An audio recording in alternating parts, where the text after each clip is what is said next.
مقصد کے تحت بھیجا ہے.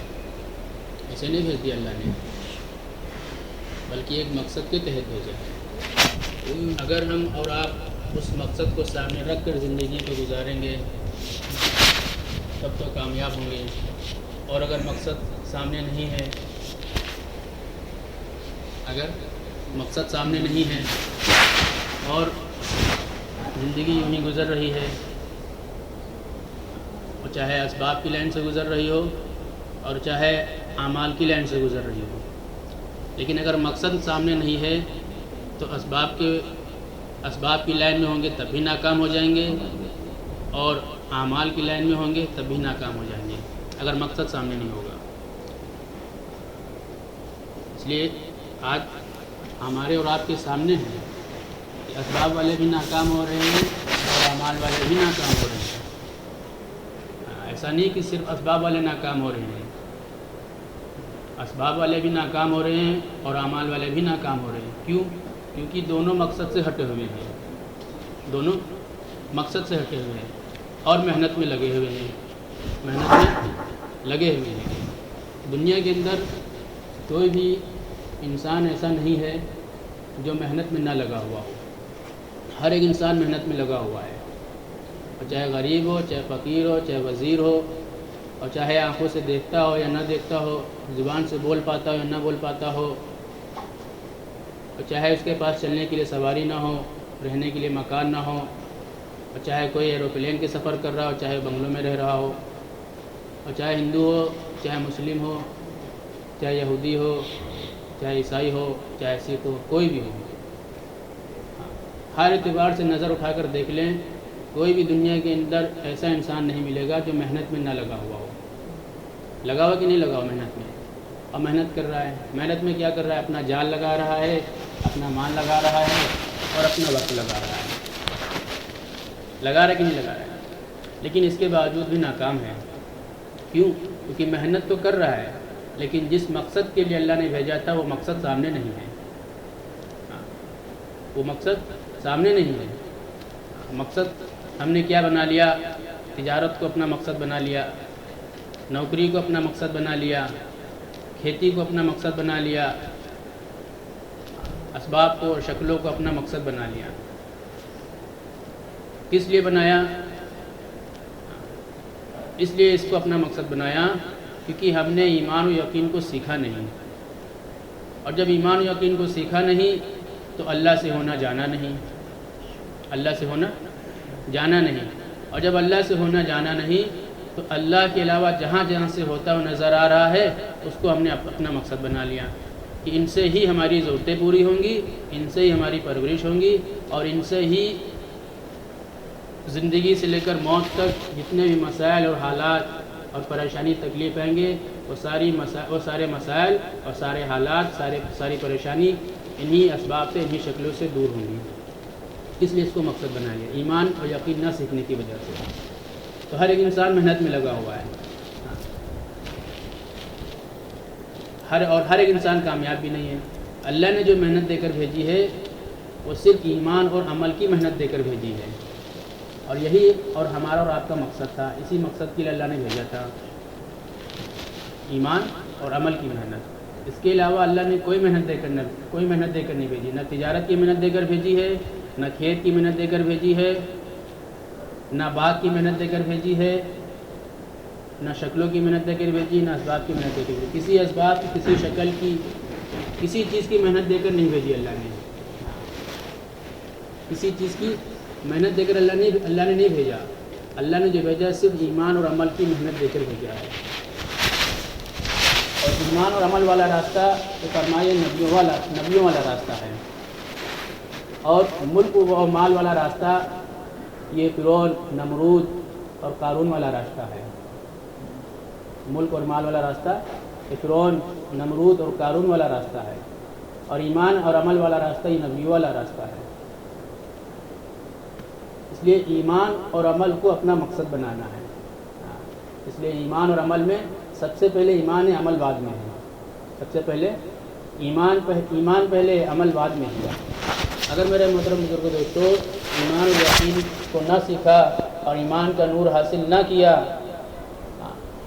اور اللہ سے تعلق پیدا نہ کیا، اللہ کی ذات کو، اللہ کی ربوبیت کو، اللہ کی قدرت کو، اللہ کی تمام صفاتوں کو نہ پہچانا، تو باوجود لمبی لمبی نمازوں کے، لمبی لمبی تلاوت کے اور ذکر کے اور تمام حضور صلی اللہ علیہ وسلم اعمال کے اور سنتوں کے باوجود ہم ناکام ہو جائیں گے۔ اور آج ہو رہے لوگ، اور ناکام ہوئے بھی، ناکام ہوئے بھی، اللہ نے کر کے دکھلایا ہے، اور آج ہو بھی رہے ناکام، اور قیامت تک جو ایمان یقین سیکھے بغیر عمل پر رہیں گے وہ بھی ناکام ہوں گے، وہ بھی ناکام ہوں گے۔ اللہ نے شرط جوڑ دی ہے، عمل پر جو کامیابی ہے وہ ایمان و یقین کی شرط کے ساتھ میں ہے۔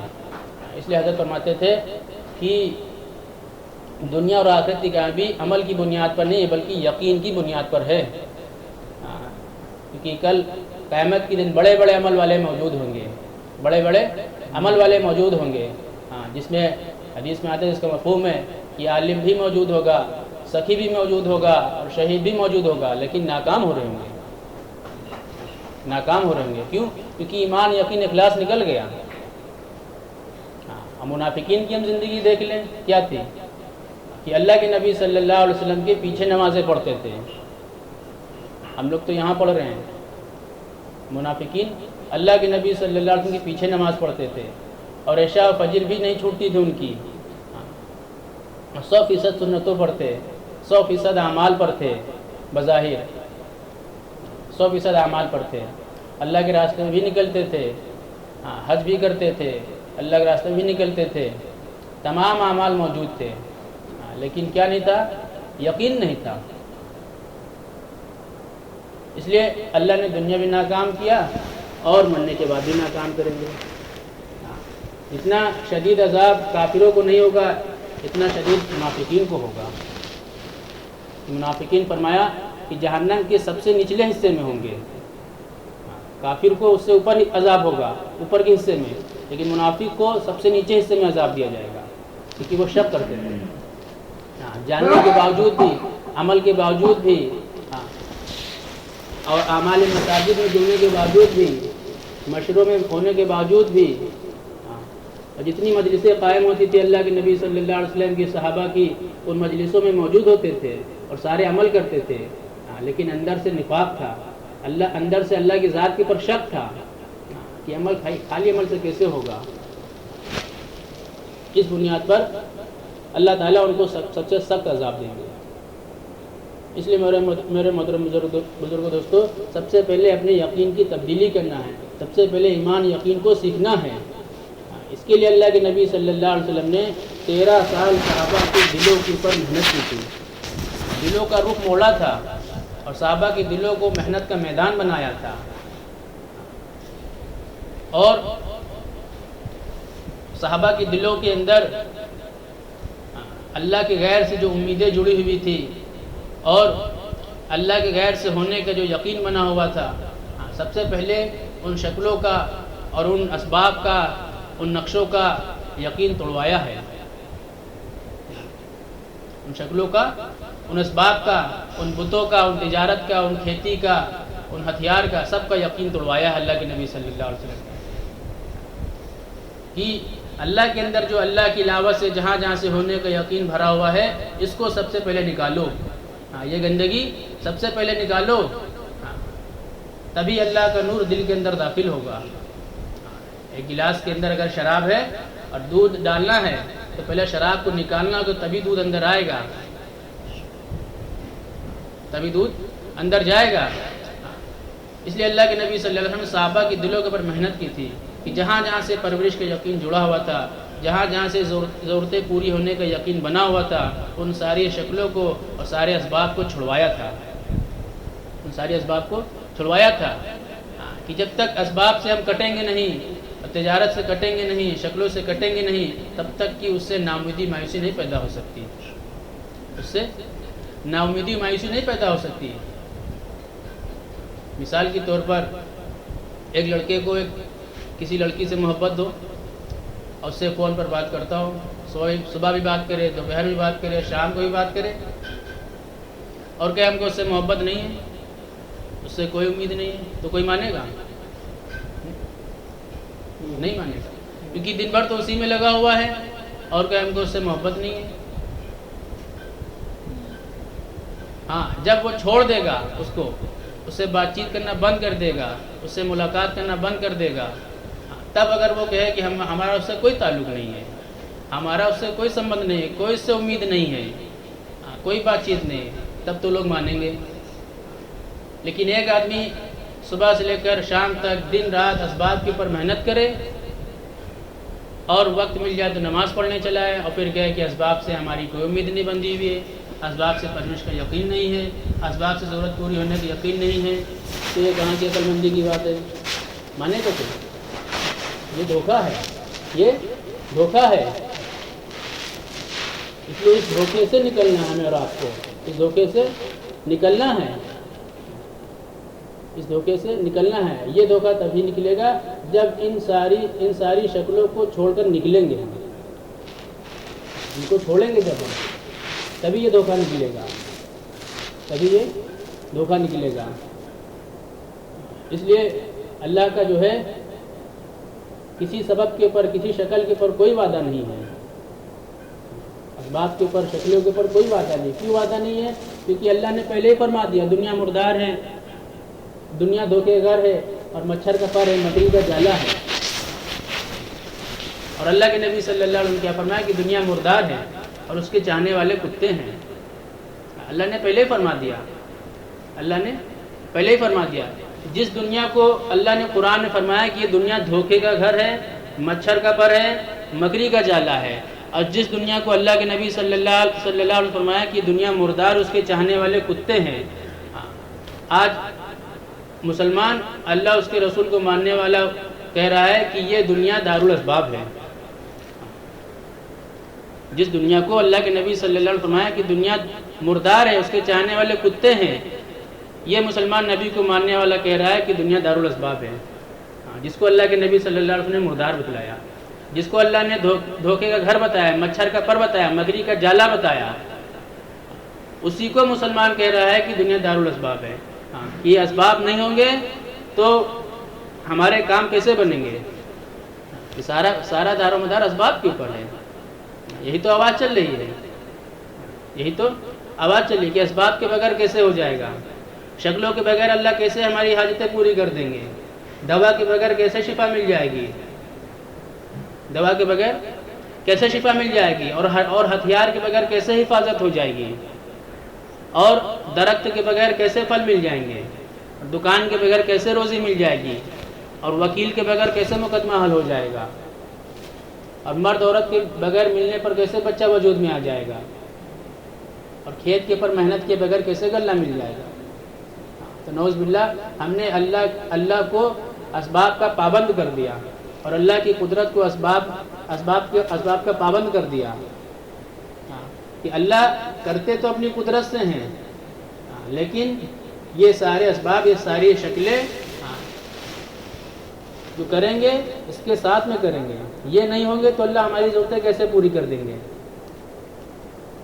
تو نعوذ باللہ اللہ کی قدرت کو ہم نے سبب کے ساتھ جوڑ دیا،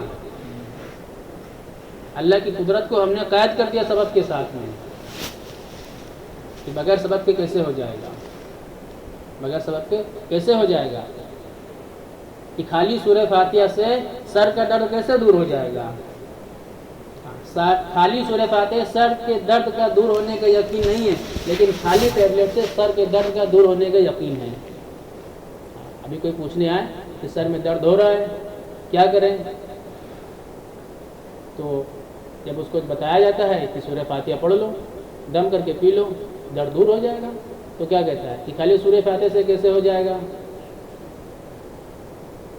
سورہ فاتحہ سورہ شفا ہے، موت کے علاوہ ساری بیماریوں کا علاج ہے،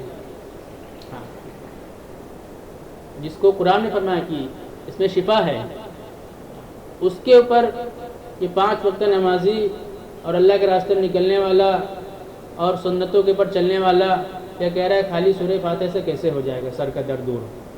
لیکن یہی جب 5 وقت نمازی اور عمل کرنے والا، سنتوں کے اوپر چلنے والا مسلمان یہ جب ڈاکٹر کے پاس جاتا ہے تو ڈاکٹر صرف اس کو ایک ٹیبلٹ بتاتا ہے کہ یہ ایک ٹیبلٹ کھا لو تمہارے سر کا درد دور ہو جائے گا، تو اس کی بات کے اوپر یقین کر لیتا ہے، تب نہیں کہتا ہے کہ خالی دوا سے کیسے ہو جائے گا۔ تو سورہ فاتحہ سے ہوگا تب ہوگا جب دوا ساتھ میں کھائیں گے، تب سر کا درد دور ہوگا، لیکن دوا کھائیں گے تو اس میں عمل کو ملانے کی ضرورت نہیں ہے۔ عمل سے تبھی فائدہ ہوگا جب سبب کو ساتھ میں لے کر چلیں گے، اور سبب سے فائدہ ہو جائے گا چاہے عمل کو لے چاہے نہ لیں، یہ یقین ہے۔ ابھی تو نہیں کہتا ہے۔ تو اس دھوکے سے نکلنا ہے، اس غلط یقین کو دل کے اندر سے نکالنا ہے، اس غلط یقین کو دل کے اندر سے نکالنا ہے۔ آج ہمارے جو اور آپ کے جو عمل سے کام نہیں بن رہے ہیں، دونوں یقین کو ساتھ میں لے کر ہم عمل کر رہے ہیں، دونوں یقین کو ساتھ میں لے کر ہم عمل کر رہے ہیں، اس لیے عمل سے کام نہیں بن رہا ہے۔ 50% سبب سے ہوتا ہے، 50% عمل سے ہوتا ہے۔ مطلب تو یہی ہوا، اللہ کریں گے اپنی قدرت سے کریں گے، لیکن جب سبب ہوگا تبھی تو کریں گے۔ کیا مطلب؟ 50% اللہ کریں گے اور 50% سبب سے ہوگا۔ تو سبب کے اوپر کوئی وعدہ نہیں ہے، اور سبب کے اندر دو رخا معاملہ ہے۔ عمل کے اوپر وعدہ ہے، ایک رخا معاملہ ہے۔ سبب کے اوپر کوئی وعدہ نہیں اللہ کا، اس میں دو رخا معاملہ ہے کہ کام بنے گا، کام بن بھی سکتا ہے اور نہیں بھی بن سکتا ہے۔ دوا کھائیے، شفا مل بھی سکتی ہے، نہیں بھی مل سکتی ہے۔ ہتھیار بنائیں حفاظت کے لیے، حفاظت ہو بھی سکتی ہے اور حفاظت نہیں بھی ہو سکتی ہے۔ دکان کھولی ہے، نفع ہو بھی سکتا ہے، نقصان بھی ہو سکتا ہے۔ درخت لگایا ہے تو پھل مل بھی سکتا ہے، نہیں بھی مل سکتا ہے۔ کھیت کے اوپر محنت کی ہے تو غلہ آ بھی سکتا ہے، نہیں بھی نکل سکتا ہے۔ مرد عورت سے صحبت کی، بچہ ہو بھی سکتا ہے، نہیں بھی سکتا ہے۔ تو سبب میں دو رخا معاملہ ہے، اور اس میں خرچہ ہی خرچہ ہے، اور دو رخا معاملہ ہے، نفع بھی نقصان بھی۔ فائدہ ہوگا یا یہ نہیں ہوگا یہ نہیں پتا، دو رخا معاملہ ہے، کیونکہ اس کے اوپر اللہ کا کوئی وعدہ نہیں ہے، اس کے اوپر اللہ کا کوئی وعدہ نہیں ہے۔ اور حضرت فرماتے تھے کہ اسباب سبب کا اختیار کرنا یہ امتحان ہے، اور سبب سے کام کا بن جانا یہ اس سے بڑا امتحان ہے۔ سبب کا اختیار کرنا یہ امتحان ہے، سبب کا اختیار کرنا امتحان ہے، اور سبب سے کام کا بن جانا یہ اس سے بڑا امتحان ہے۔ اور ہمارے دل میں کیا یقین بنا ہوا ہے کہ سبب کے راستے سے اپنے مسئلے کو حل کرانا یہ سنت ہے۔ سبب کے راستے سے مسائل کو حل کرانا، اپنی ضرورتیں پوری کرانا اور پرورش لینا اور روزی لینا یہ سنت ہے۔ جس کے پر اللہ کا کوئی وعدہ نہیں، اور جس کو اللہ کے نبی صلی اللہ علیہ وسلم نے مردار بتلایا، جس کو اللہ نے قرآن میں دھوکے گھر، مچھر کا پر مکری کا جالا بتلایا، اس راستے کو اختیار کر کے اپنے مسائل کو دور کرانا اس کو ہم سنت قرار دیتے ہیں، جس کے پر اللہ کوئی وعدہ نہیں۔ تو سبب کو اختیار کرنا یہ امتحان ہے، اور سبب سے کام کا بن جانا یہ اس سے بڑا امتحان ہے۔ کیوں؟ کیونکہ جس چیز سے کام بنتا ہے اس چیز کا یقین بھی ساتھ میں آتا ہے، جس چیز سے کام بنتا ہے اس کا یقین بھی ساتھ میں آتا ہے کہ بیماری آئی ہمارے اوپر، ڈاکٹر کے پاس گئے، دوا لی اور اس نے دوا دی ہم کو، بیماری دور نہیں ہوئی۔ پھر ہم نے کیا کیا؟ دوسرے ڈاکٹر کو تلاش کیا، پھر دوسرے ڈاکٹر کے پاس گئے، اور جب دوسرے ڈاکٹر نے دوا دی اس سے فائدہ ہو گیا، بیماری دور ہو گئی۔ تو اب جب بیماری دوبارہ جب آئے گی تو وہ کہاں جائے گا؟ پہلے والے ڈاکٹر کے پاس نہیں جائے گا، جس ڈاکٹر کے پاس سے بیماری دور ہوئی ہے، جس دوا سے بیماری دور ہوئی ہے اسی ڈاکٹر کے پاس جائے گا، اسی دوا کو کھائے گا۔ کیوں؟ کیونکہ اس سبب سے ہوتا ہوا دیکھا ہے، مسئلے کو حل ہوتا ہوا، اس لیے اس کا یقین ساتھ میں آ گیا۔ موسیٰ علیہ السلام کے ساتھ میں جو ہوا تھا یہی ہوا تھا کہ پہلے تو اللہ کا حکم تھا کہ جاؤ اس ریحان کی پیڑ کی پتی کھاؤ، اللہ نے شفا دے دی تھی۔ تو پہلے تو وہ حکم کی بنیاد پر گئے تھے، اور جب اس سبب سے جب ان کے پیٹ کا مسئلہ حل ہو گیا، پیٹ کا درد دور ہو گیا، تو پھر اس کا یقین آ گیا، پھر ایک تجربہ ہو گیا کہ ریحان کی پیڑ کی پتی سے پیٹ کا درد دور ہوا ہے، اس کا تجربہ آ گیا، اسی سے مسئلہ حل ہوا ہے۔ پھر جب دوبارہ پیٹ میں درد اٹھا تو پھر پتی کی طرف گئے کہ یہ پتی کھائی تھی، اس سے پیٹ کا درد دور ہو گیا تھا، دوبارہ کھا لے پھر ٹھیک ہو جائے گا۔ یہی تو ہوا تھا موسیٰ علیہ السلام کے ساتھ میں، وہ اللہ کا امتحان تھا ان کے لیے، اللہ کا امتحان تھا ان کے لیے، اور ان کو اپنی قدرت کو سمجھانا تھا۔ تو ہمارا بھی یہی حال ہے کہ جب سبب سے کام بن جاتا ہے تو سبب کا یقین بھی ساتھ میں آتا ہے، اور عمل میں ایک رخا معاملہ ہے کہ اس میں فائدہ ہی فائدہ ہے، اس میں دو رخا معاملہ نہیں ہے، نفع نقصان کا معاملہ نہیں ہے، فائدہ ہی فائدہ ہے۔ سورہ فاتحہ میں شفا ہے تو شفا ہے، شہد میں شفا ہے تو ہے۔ ایک صحابی آیا اللہ کے نبی صلی اللہ علیہ وسلم کے پاس، کہا کہ ہمارے بھائی کے دست آ رہے ہیں، کہا کہ جاؤ شہد پلاؤ ان کو، گئے شہد پلایا، دست اور بڑھ گئے، پھر واپس آیا، کہا کہ اللہ کے نبی صلی اللہ علیہ وسلم دست بڑھ گئے ہیں، کہا کہ جاؤ شہد پلاؤ، شہد میں شفا ہے، پھر گئے شہد پلایا، دست اور بڑھ گئے، پھر آیا واپس، کہا کہ اللہ کے نبی صلی اللہ علیہ وسلم دست بڑھ گئے ہو، کہا کہ جاؤ شہد پلاؤ، شہد میں شفا ہے، پھر دست بڑھ گئے، پھر چوتھی مرتبہ آئے، کہا کہ اللہ کے نبی صلی اللہ علیہ وسلم دست اور بڑھ گئے، اللہ کے نبی صلی اللہ علیہ وسلم فرمایا کہ تمہارے بھائی کا پیٹ جھکا سکتا ہے لیکن اللہ کی بات سچی ہے، اس میں شفا ہے تو ہے، دو رخا معاملہ نہیں ہے۔ یہاں ایک بات اور غور کرنے کی ہے کہ اللہ کے نبی صلی اللہ علیہ وسلم یہاں پر یہ نہیں کہا کہ 3 بار شہد پی لیا اب جاؤ تم دوا کھا لو، یہ جڑی بوٹی بتلا دی ہو یا کوئی چورن بتلا دیا ہو، کہ اللہ نے شفا کہا ہے تم نے تو کام اپنا پورا کر لیا ہے، شہد تو پی لیا ہے، اب نہیں دور ہوا ہے، نہیں دور ہوئے دست تو جاؤ کوئی دوا کھا لو، کوئی جڑی بوٹی کھا لو، کوئی پتی کھا لو، یہ نہیں بتلایا، نہیں، شہد میں شفا ہے تو ہے، اگر نہیں فائدہ ہو رہا ہے تو یقین کی خرابی ہے۔ اس لیے اللہ کے نبی صلی اللہ علیہ وسلم فرمائے کہ تمہارے بھائی کا پیٹ جھکا سکے لیکن اللہ کی بات سچی ہے، اللہ کی بات سچی ہے۔ پھر گئے یقین کے ساتھ شہد کو پیا اور دست دور ہو گئے، دست دور ہو گئے۔ ابو درداء رضی اللہ تعالیٰ عنہ بیٹھے ہیں، تو عمل میں دیکھو ایک رخا معاملہ، فائدہ ہی فائدہ ہے، لیکن فائدہ کب ہوگا؟ ایمان اور احتساب کی بنیاد پر، ایمان اور احتساب کی بنیاد پر۔ ہر عمل کی قبولیت کے لیے ایمان اور احتساب کا ہونا شرط ہے۔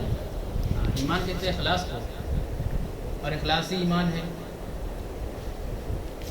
اور ایمان میں سب سے پہلے کیا ہے کہ اللہ کے غیر سے نا امیدی اور مایوسی شرط ہے، یہیں سے امید نہ جڑی ہوئی ہو،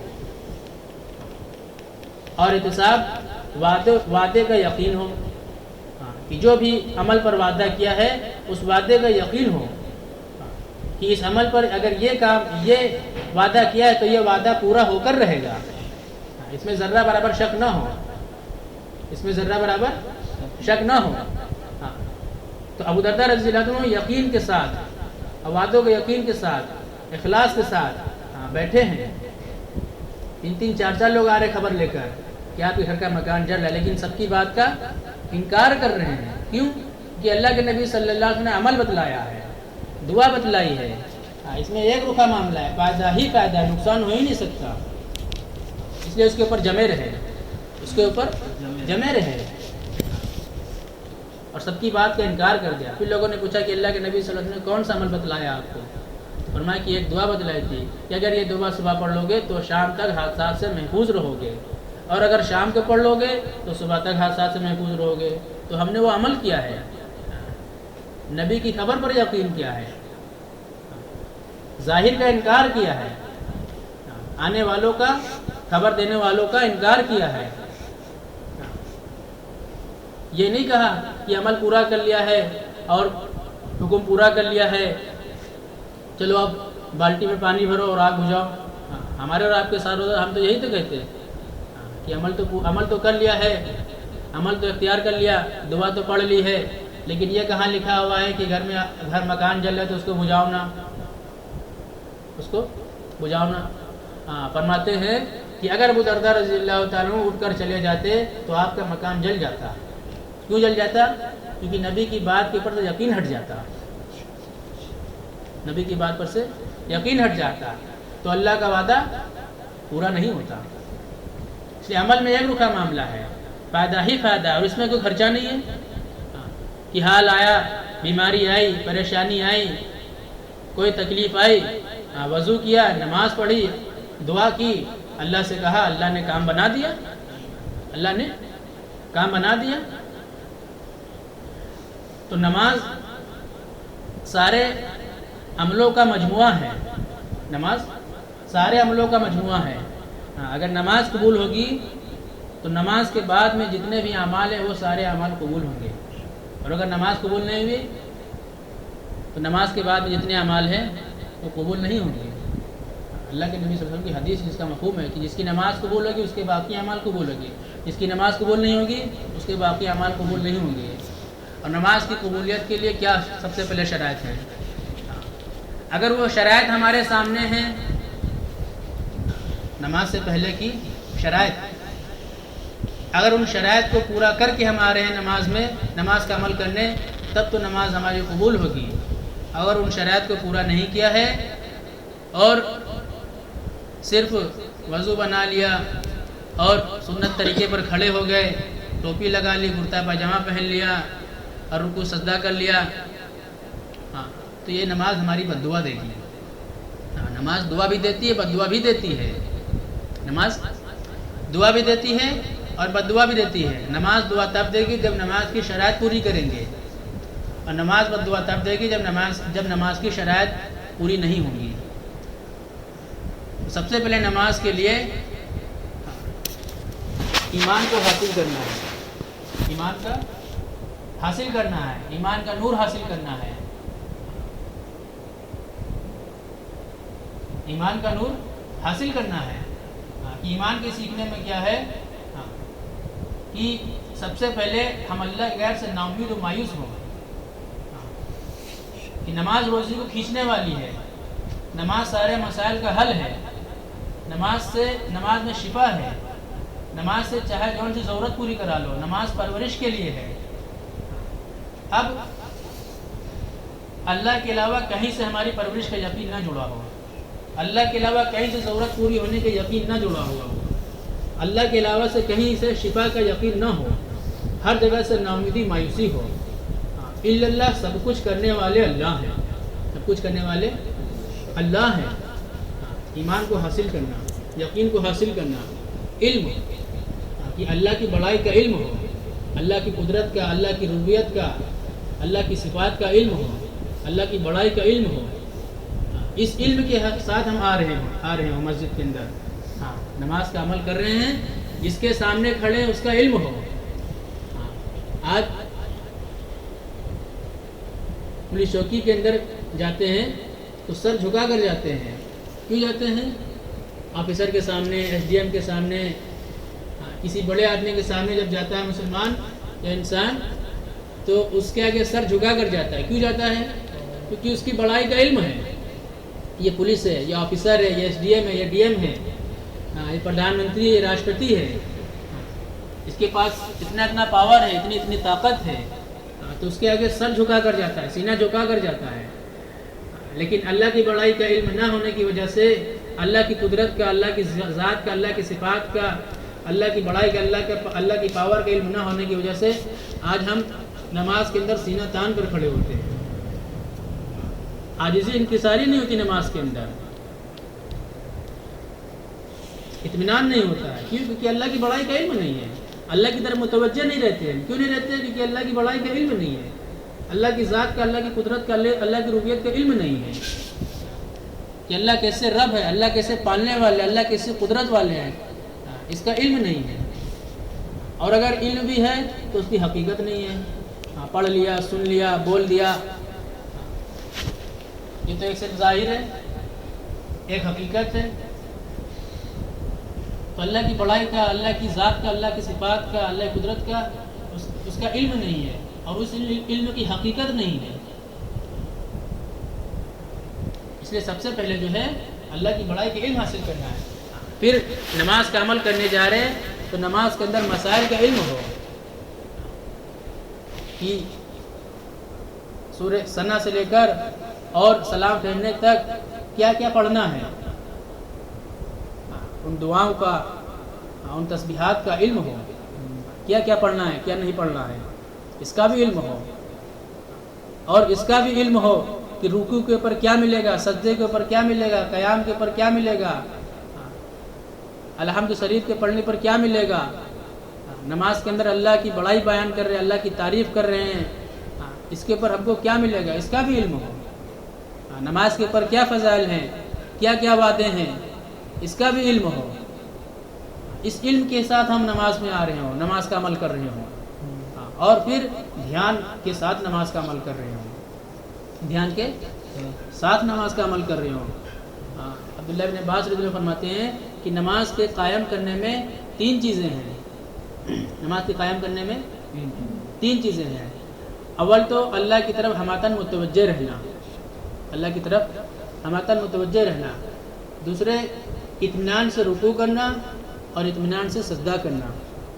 اطمینان سے رکوع ہم تبھی کریں گے جب رکوع میں جو تسبیحات پڑھتے ہیں سبحان ربی العظیم، تو جب اس کا معنی مفہوم مطلب پتہ ہوگا، سبحان ربی العظیم کا مطلب کیا ہے، اس کے پڑھنے پر، اس کے کہنے پر اللہ ہم کو کیا دیں گے، جب یہ چیز پتہ ہوگی، اس کا علم ہوگا، تبھی اطمینان حاصل ہوگا، اور یہی چیز سجدے میں ہے۔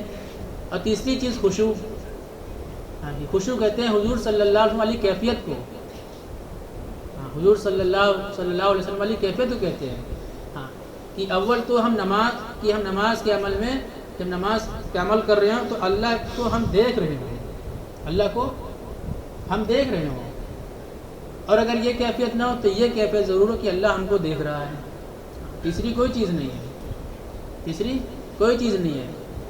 اگر ہم ادھر ادھر ہمارا ذہن اور دماغ چل رہا ہے تو خشوع، نماز کے اندر خشوع نہیں ہے، پھر نماز ہماری قائم نہیں ہوئی ہے۔ تو دھیان اللہ کا نماز میں کہاں سے آئے گا،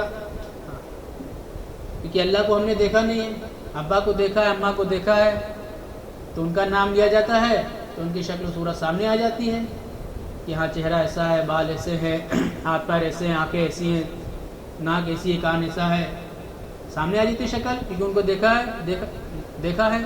اللہ کو دیکھا نہیں، اللہ کا دھیان کیسے آئے گا، اللہ کا دھیان کیسے آئے گا؟ اللہ کا دھیان آئے گا جب ہم اللہ کے غیر کا انکار کریں گے، ہمارے لانے سے اللہ کا دھیان نہیں آئے گا، اللہ کے دینے سے اللہ کا دھیان آئے گا، کیونکہ ہم نے تو دیکھا ہی نہیں، اور اللہ اپنا دھیان اس کو دیں گے نماز کے عمل میں جو اللہ کے غیر کا انکار کرے گا، ڈنکے کی چوٹ پر، کسی سے متاثر نہیں ہو، کسی سے متاثر نہیں ہو، بنا متاثر ہوئے، بنا متاثر ہوئے، اور جو اللہ کے غیر کا انکار کرے گا وہی نا امید و مایوس ہو پائے گا۔ اللہ کرنے والے ہیں، عزت ذلت دینے والے اللہ ہیں، شفا بیماری دینے والے اللہ ہیں، موت حیات کے مالک اللہ ہیں۔ یہ ایمان کی ناقص دعوت ہے، یہ کلمے کی ادھوری دعوت ہے۔ ایک اللہ سے ہوتا ہے، زمین کو بنانے والے اللہ ہیں، آسمان کو بنانے والے اللہ ہیں، شفا دینے والے اللہ ہیں، موت حیات کے مالک اللہ ہیں۔ یہ اللہ کی بڑائی کی ادھوری دعوت ہے، اس پر تو مشرکین مکہ بھی تھے۔ اللہ کی بڑائی کی کامل دعوت، مکمل دعوت یہ ہے کہ اللہ کے علاوہ جو شکلیں، جو سبب اور جتنا غیر ہے یہ سب مردار ہے، یہ دھوکے کا گھر ہے، مچھر کا پر ہے، مکری کا جالا ہے، یہ سب بنے ہوئے ہیں۔ اب بنے ہوئے سے نہیں ہوتا، بنانے والے سے ہوتا ہے، اور ان سب کا بنانے والا اللہ ہے، کسی سے کچھ نہیں ہوتا ہے، صرف اللہ سے ہوتا ہے۔ یہ کامل دعوت ہے، یہ کامل دعوت ہے۔ اس کا جب ہم تذکرہ کریں گے، اس کا جب مذاکرہ کریں گے، اس کا لوگوں میں چل پھر کر ذکر کریں گے، پھر اللہ اپنا دھیان نصیب فرمائیں گے نماز کے عمل میں۔ اس لیے ان شرائط کو پورا کرنا ہے۔ جب یہ شرائط پوری ہو جائیں گی پھر نماز سے ہمارے مسئلے حل ہوں گے، پھر نماز سے کام بنیں گے۔ اب جب نماز سے کام بنیں گے تو پھر اللہ ہم کو کیا دیں گے؟ مال دیں گے، اور پھر جب مال آئے گا پھر چوتھا نمبر لگ جائے گا اکرام مسلم۔ اکرام کہتے ہیں خرچ کرنے کو، لوگوں کو دینے کو۔ پھر نماز کے راستے سے لیا ہے، کیونکہ لینے کا راستہ نماز ہے، لینے کا راستہ نماز ہے۔ اب اللہ نے دیا ہے، اب اس کو بندوں کے اوپر خرچ کرنا ہے، مسکین کے اوپر، غریبوں کے اوپر، رشتہ داروں کے اوپر،